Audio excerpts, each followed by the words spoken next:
రాయచూరు వెళ్ళే బస్సు ఎక్కాలి. అక్కడ మక్కల్ అనే ఊరు ఉంటుంది, ఆ ఊళ్ళో దిగాలి. అక్కడి నుంచి ఏదైనా ఆటో ద్వారా కానీ సొంత వెహికల్ ఉంటే వెహికల్ ద్వారా కానీ మనం తెలంగాణ బోర్డర్కి చేరుకోవాలి.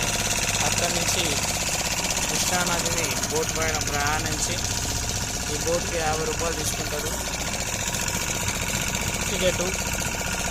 బోట్ ద్వారా కర్ణాటక బోర్డర్ అయినటువంటి దత్తాత్రేయ స్వామి గుడికి చేరుకోవాలి. చాలా బ్యూటిఫుల్ లొకేషన్. అందమైన మధ్యలో కృష్ణానది మధ్యలో ఉన్న రాళ్ళు, రప్పలు, చెరువులు, శనగలు. చాలా బోట్లు ఖాళీగా ఉన్నాయి. రష్ ఈరోజు తక్కువగా ఉంది.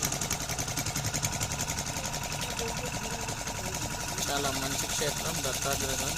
దిగంబర శ్రీపాద వల్లభ దిగంబర